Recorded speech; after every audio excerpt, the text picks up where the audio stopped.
రాజకీయాల్లో విలువల గురించి మాట్లాడే వారికి కొదువలేదు. చెప్పే విలువలు పాటించి ఉన్నత స్థానాల్లో ఉండేవారు చాలా తక్కువగా ఉంటారు. ఇప్పుడు తెలంగాణలో హాట్ టాపిక్ గా మారారు. తెలంగాణ రాష్ట్ర కాంగ్రెస్ ఇన్ఛార్జ్ మీనాక్షి నటరాజన్ మొదటి పర్యటనలోనే అందరి చూపు ఆమె మీద పడింది. గతంలో రాష్ట్రానికి పార్టీ ఇన్ఛార్జీలుగా ఉన్న వారికి భిన్నంగా సింపుల్ గా ఉండటం, ట్రైన్లో హైదరాబాద్కు చేరుకోవటం, తనకు స్వాగతం పలుకుతూ హోర్డింగ్లను పెడితే వాటిని తీయించేయటం, పూలమాలలకు, సత్కారాలు, బహుమానాలకు దూరంగా ఉంటూ ఆమె తరచూ వార్తల్లో వ్యక్తిగా మారుతున్నారు. కాంగ్రెస్ లాంటి పార్టీలో మీనాక్షి నటరాజన్ తరహాలో ఒక నేత ఉండటం అందరినీ ఆశ్చర్యానికి గురిచేస్తోంది. తాజాగా ఆమె ప్రజాస్వామ్య పరిరక్షణలో రాజకీయ పార్టీలు, ప్రజా ఉద్యమాల పాత్ర అనే అంశంపై వివిధ రాజకీయ పార్టీలతో ప్రతినిధులతో సదస్సు జరిగింది. హైదరాబాద్లో జరిగిన ఈ సదస్సులో పాల్గొన్న ఆమె చేసిన వ్యాఖ్యలు సంచలనంగా మారాయి. ఒక విధంగా రేవంత్ సర్కారుకు హెచ్చరికలు చేశారా అన్న రీతిలో ఆమె మాట్లాడారని భావించేవారు ఉన్నారు.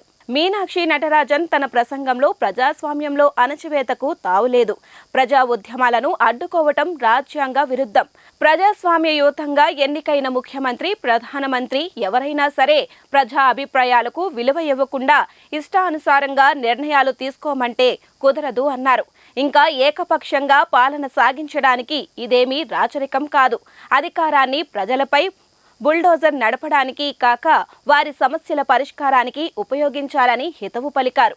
తాను ఒక రాజకీయ పార్టీ ప్రతినిధిగా సభలో హాజరు కాలేదన్నారు. తాను సర్వోదయ ఉద్యమ కార్యకర్తగా వచ్చినట్లు పేర్కొన్నారు. రాజకీయ పార్టీలు గతి తప్పినప్పుడు వాటిని సరైన దిశగా తీసుకెళ్లగలిగేవి ప్రజా ఉద్యమాలే. ప్రస్తుతం ప్రజా శ్రేయస్సు కన్నా కార్పొరేట్ ప్రయోజనాలే పరమావధిగా అవి పనిచేస్తున్నాయి. పౌరులకు, పర్యావరణానికి శ్రేయస్కరం కాని విధానాలు రూపొందిస్తుండడం బాధాకరమని చెప్పారు మీనాక్షి.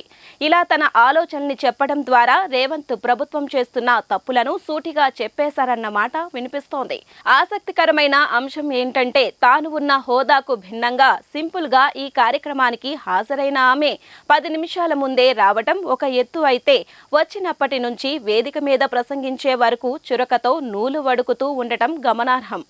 మీనాక్షి నటరాజన్ను కలిసిన వామపక్షవాదులు ప్రపంచ సుందరి పోటీలకు హైదరాబాద్ను వేదికగా చేయొద్దని ముఖ్యమంత్రి రేవంత్కు చెప్పాలని సూచన చేయగా అందుకు ఆమె సానుకూలంగా స్పందించారు.